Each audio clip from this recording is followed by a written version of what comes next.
નમસ્કાર વિદ્યાર્થી મિત્રો, ગેલેક્સી સ્કૂલ દ્વારા આયોજિત ઓનલાઈન લેક્ચરમાં તમારું સ્વાગત છે. હવે ધોરણ 10માં છેલ્લું જે આપણું લેક્ચર હતું એની અંદર ચેપ્ટર નંબર 15 સંભાવનામાં 15.1માં દાખલા નંબર 9 સુધી આપણે જોઈ ગયેલા હતા. હવે થોડાક આગળ ચાલીએ આપણે તો દાખલા નંબર 10 એક્ઝામ્પલ નંબર 10 ચાલુ કરીશું. હવે અહીંયા આપણે तो 10वां एग्जांपल से रकम लखीशू. Example number 10.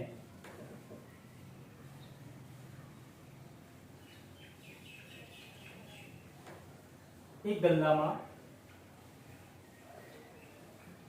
50 पैसा ना 100 सिक्का,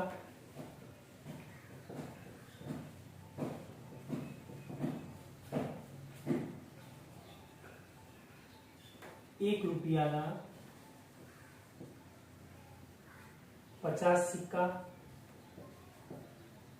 ₹2 ना 20 सिक्का,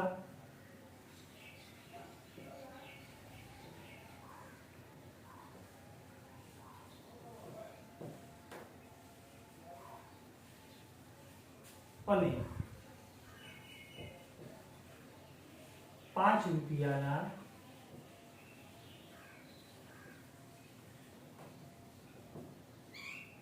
10 સિક્કા છે. એક ગલ્લાની અંદર 50 પૈસાના 100 સિક્કા છે, ₹1 ના 50 સિક્કા છે, ₹2 ના 20 સિક્કા છે અને ₹5 ના 10 સિક્કા એક ગલ્લાની અંદર છે. હવે આ ગલ્લાને આપણે ઊંધો કરવો છે. આ ગલ્લાને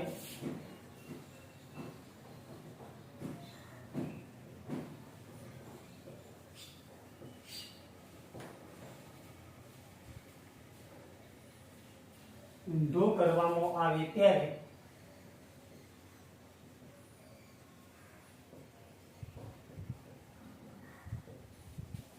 એક સિક્કો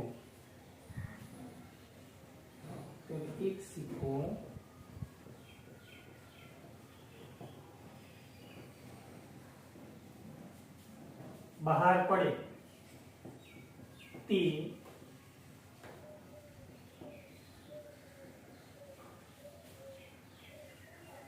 સમસંભાવી હોય તો નંબર 1 50 પૈસાનો સિક્કો બહાર પડે તેની સંભાવના શોધો અને નંબર 2 ₹5 નો સિક્કો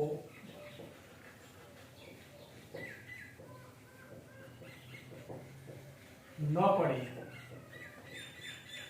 તેની સંભાવના શોધો.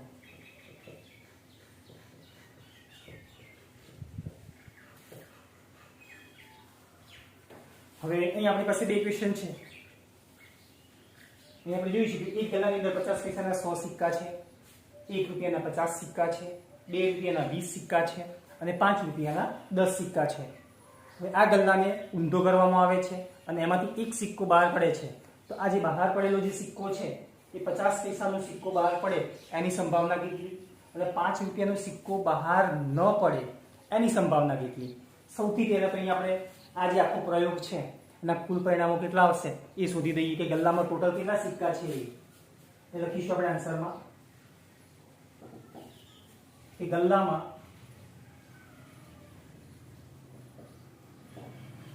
50 પૈસાના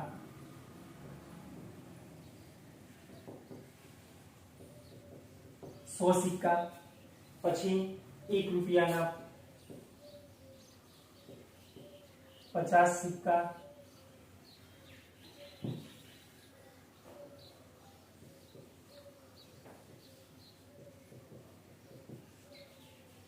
₹2 ના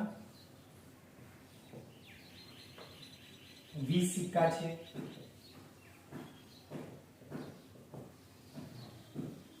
અને ₹5 ના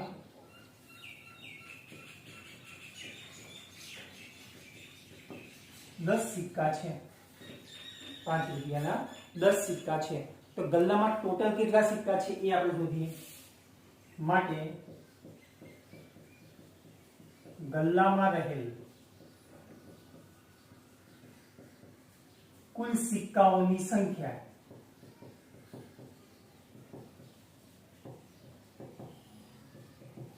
₹50 તો 100 સિક્કા છે, ₹1 50 સિક્કા છે, ₹2 20 સિક્કા છે અને ₹5 10, એમ કરીને ટોટલ 180 સિક્કા છે.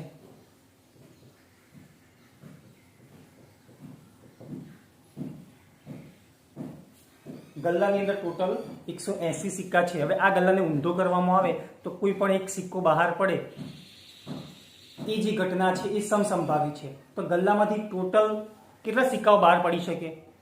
ઊંધો કરો એટલે એક પડશે, ફરીથી ઊંધો કરો એટલે બીજો પડશે, એમ કરતા કરતા કુલ 180 સિક્કાઓ બહાર પડી શકે. કારણ કે ગલ્લાની અંદર કેટલા સિક્કાઓ છે? 180 સિક્કાઓ છે. ચલો 181માં નંબરનો સિક્કો બહાર પડશે? ના પડે, કારણ કે અંદર ગલ્લામાં કેટલા સિક્કાઓ છે? 180 સિક્કાઓ છે. તો આ જે આખો પ્રયોગ છે એ પ્રયોગના કુલ પરિણામોની સંખ્યા કેટલી આવે? 180 આવે. તો આમ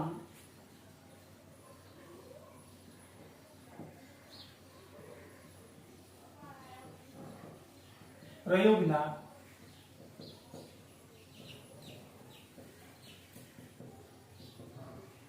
કુલ પરિણામોની સંખ્યા બરાબર 180. અહીં આપણને પ્રયોગના કુલ પરિણામો મળી ગયા. હવે આપણે ક્વેશ્ચન જોઈએ કે ભઈ 50 પૈસાનો સિક્કો બહાર પડે એની સંભાવના કેટલી? સૌથી પહેલા અહીં આપણે ઘટના ધારીશું કે ધારો કે 50 પૈસાનો સિક્કો ગલ્લામાંથી બહાર પડે તે ઘટના કેપિટલ A છે. ધારો કે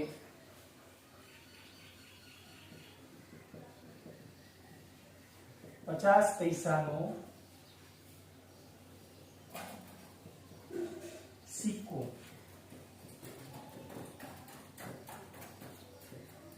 બહાર પડે તે ઘટના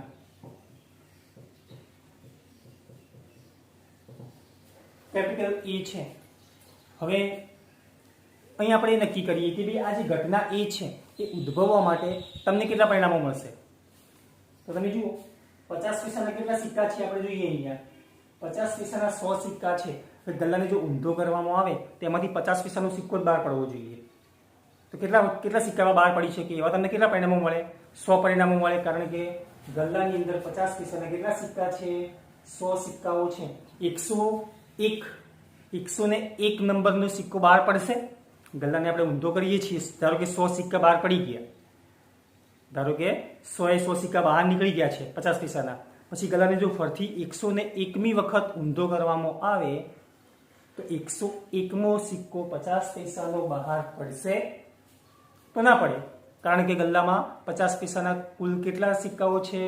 100 સિક્કાઓ છે. તો આમ આ જે ઘટના એ છે એ ઉદ્ભવવા માટે તમને કેટલા પરિણામો મળશે? 100 પરિણામો મળશે. ત્યાં લખીશું કે ગલ્લામાં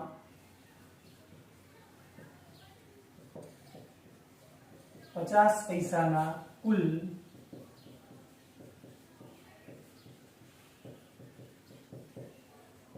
100 સિક્કાઓ છે. Therefore ઘટના A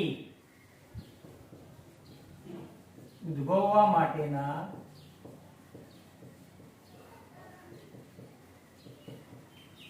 પરિણામોની સંખ્યા બરાબર 100.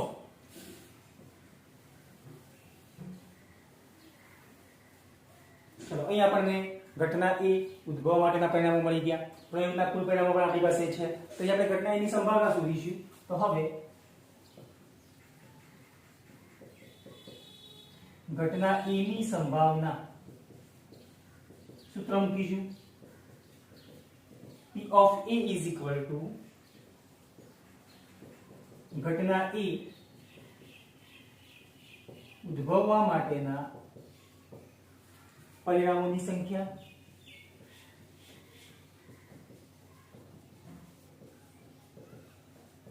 અપોન પ્રયોગના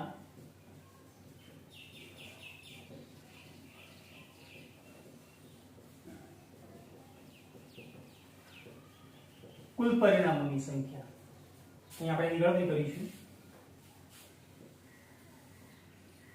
ચલો ઇઝ ઇક્વલ ટુ ઘટના એ ઉદ્ભવ માટે આપણને અહીંયા 100 પરિણામો મળે છે.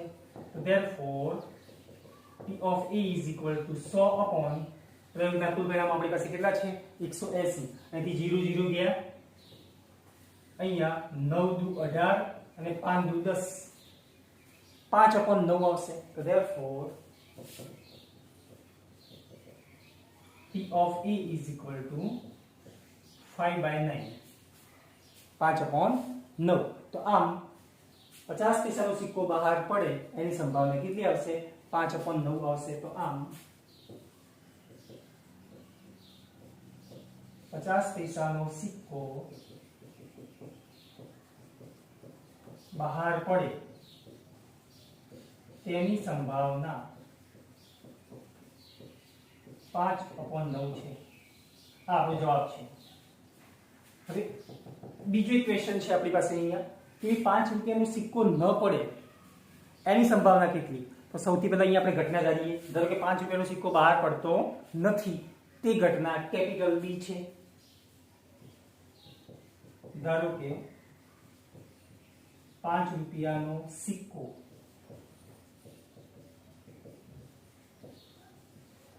બહાર ન પડે તે ઘટના કેપિટલ B છે. તો હવે આપણે નક્કી કરીએ અહીંયા કે ભઈ ઘટના B ઉદ્ભવવા માટે તમને કેટલા પરિણામો મળશે. તો 5 રૂપિયાનો સિક્કો અંદરથી બહાર ના પડવો જોઈએ. ધારો કે આપણે ગલ્લાને ઊંધો કરીએ છીએ તો 5 રૂપિયાનો સિક્કો બહાર પડવો જોઈએ નહીં. તો ટૂંકમાં એનો મતલબ શું થઈ ગયો 5 રૂપિયાના સિક્કા સિવાયના બધા જ સિક્કાઓ જો બહાર પડે તો એ પરિણામ તરીકે આપણે એને સ્વીકારી શકીએ, એને આપણે પરિણામ તરીકે ગણી શકીએ છીએ. પણ 5 રૂપિયાનો સિક્કો પડે તો એને આપણે પરિણામ તરીકે ગણી શકતા નથી. તો 5 રૂપિયાનો સિક્કો બહાર ન પડવો જોઈએ. તો એ નક્કી કરો કે 5 રૂપિયા સિવાયના કેટલા સિક્કાઓ છે ટોટલ. તો અહીંયા આપણે શોધીશું કે ગલ્લામાં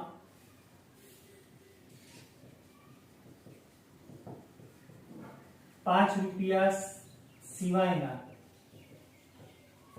સિક્કાઓની સંખ્યા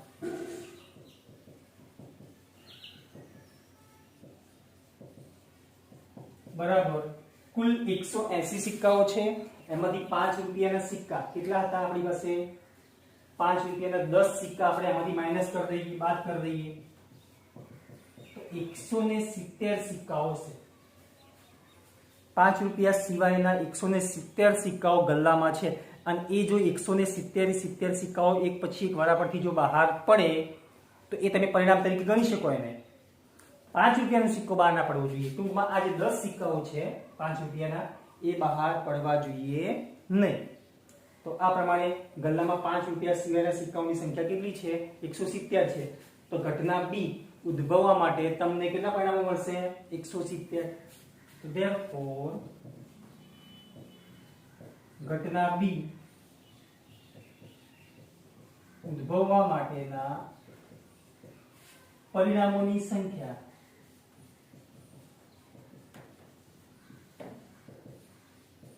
બરાબર 170. 170 પરિણામો અહીંયા આપણને મળશે. શેના માટે ઘટના B ઉદ્ભવવા માટે. ચલો ઘટના B ઉદ્ભવવા માટેના પરિણામો તમારી પાસે છે. પ્રયોગના કુલ પરિણામો પણ આપણી પાસે અહીંયા લખેલા છે. તો અહીં આપણે ઘટના B ની સંભાવના શોધીએ. તો હવે ઘટના B ની સંભાવનાનું સૂત્ર મૂકીશું P of B નું. P of B is equal to ઘટના B ઉદ્ભવવા માટેના પરિણામોની સંખ્યા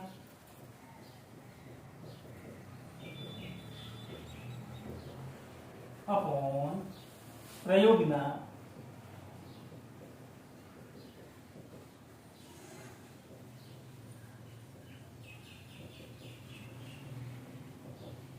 કુલ પરિણામોની સંખ્યા. ચલો ઘટના B ઉદ્ભવવા માટે આપણને કેટલા પરિણામો મળે છે અહીંયા 170. પ્રયોગના કુલ પરિણામો આપણી પાસે 180. અહીંથી 0 0 કટ થઈ ગયા. 17/18 આવશે. કેટલી સંભાવના આવશે 17/18। તો આમ આપણે લખી શકીએ આમ 5 રૂપિયાનો સિક્કો બહાર ન પડે તેની સંભાવના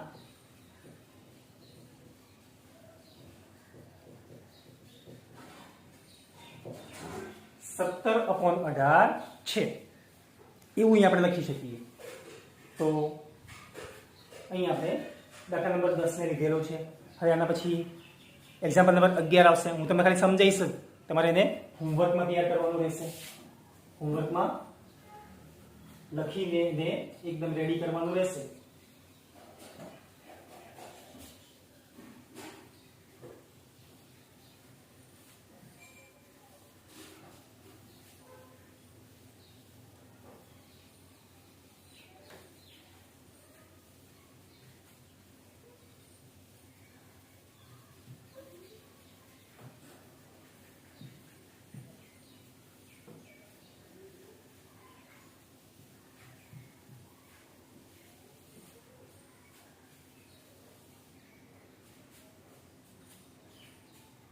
અગિયારમું એક્ઝામ્પલ છે ગોપી પોતાના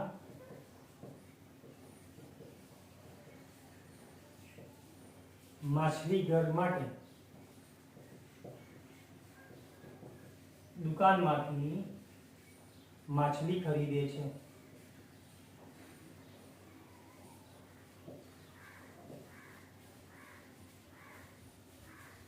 दुकानदार मोटी टांकीमांथी यादृच्छिक रीते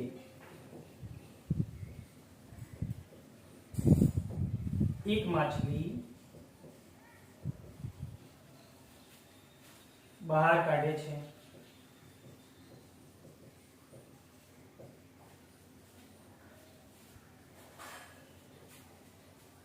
आ टाँकीमां 5 नर અને 8 માદા માછલી છે।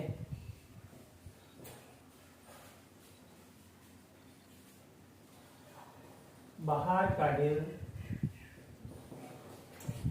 માછલી નર માછલી હોય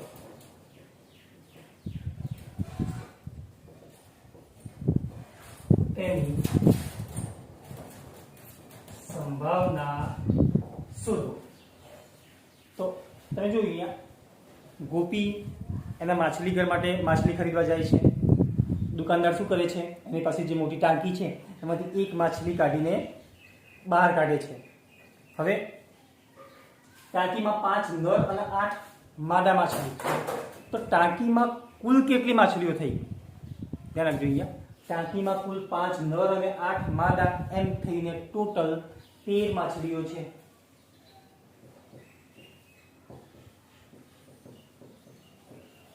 ટાંકીમાં કુલ 13 માછલી છે। હવે એમાંથી આપણે એક માછલીની બહાર કાઢવી હોય તો એક પરિણામ કહેવાય, બીજી વખત એને બહાર કાઢી તો બીજું પરિણામ કહેવાય। એવા આપણને કુલ આ જે આખો પ્રયોગ છે માછલીને બહાર કાઢવાનો, એના કુલ પરિણામો તમને કેટલા મળશે? અહીંયા તો 13 મળશે। કેટલા પરિણામો મળશે? 13। એના આપણે બોક્સમાં લખવાના રહેશે કે આ જે આખો પ્રયોગ છે એના કુલ પરિણામોની સંખ્યા ઇઝ ઇક્વલ ટુ 13। હવે ક્વેશ્ચન આપણી પાસે કે ભાઈ બહાર કાઢેલ માછલી નર માછલી હોય તો સૌથી પહેલા તમારે ઘટના ધારવી પડશે કે ભાઈ નર માછલી હોય એ ઘટના ધારો કે કેટલી છે? કેપિટલ A છે। પછી ઘટના E ઉદ્ભવવા માટે તમને કેટલા પરિણામો મળશે? તો ટાંકીમાંથી નર માછલી બહાર આવે એવા કેટલા પરિણામો આવે? 5 નર માછલીઓ છે, ધારો કે એક માછલી આપણે બહાર કાઢી તો નર આવી ગઈ, બીજી પણ આવી, એ રીતે ત્રીજી પણ, ધારો કે 5મી માછલી બહાર કાઢી એ પણ નર માછલી આવી ગઈ, તો 5 માછલીઓ નર બહાર નીકળી ગઈ। હવે 6ઠ્ઠી માછલી આપણે બહાર કાઢવી છે તો નર માછલી મળશે તમને? ના મળે, કારણ કે ટાંકીમાં કુલ નર માછલીઓ કેટલી છે? 5 જ છે। તો આમ ઘટના એ ઉદ્ભવવા માટે તમને કેટલા પરિણામો મળશે? 5 મળશે। અને પછી આપણે ઘટના એ ની સંભાવના શોધીશું કે ઘટના એ ની સંભાવના is equal to P of A is equal to ઘટના એ ઉદ્ભવવા માટેના પરિણામોની સંખ્યા ભાગ્યા નીચે પ્રયોગના કુલ પરિણામોની સંખ્યા. તો ઘટના એ ઉદ્ભવવા માટે તમને કેટલા પરિણામો મળે? 5 પરિણામો મળે છે અને પ્રયોગના કુલ પરિણામો કેટલા છે? 13 છે. તો આ પ્રકારે P ઓફ A બરાબર 5/13. ટૂંકમાં નર માછલી બહાર નીકળે એની સંભાવના કેટલી આવે? 5/13 આવે. આ જે છે એક્ઝામ્પલ નંબર 11 છે. તો આજનું તમારું હોમવર્ક છે એમાં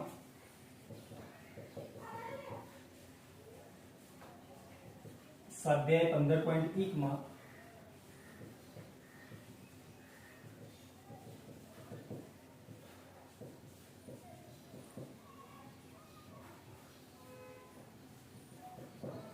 એક્ઝામ્પલ નંબર 10, એક્ઝામ્પલ નંબર 11 બંને એક્ઝામ્પલ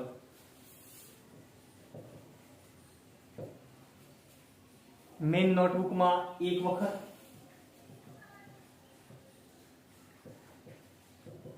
રફની અંદર 3 વખત લખીને તૈયાર કરવાનું રહેશે. બંને એક્ઝામ્પલ તમારે એકદમ કમ્પ્લીટ કરવાના રહેશે. તો આજે આપણે આટલા સુધી રાખીશું. હવે આના પછી એક્ઝામ્પલ નંબર 12 એ આપણું જે નેક્સ્ટ લેક્ચર આવશે એની અંદર આપણે લઈશું. Thank you.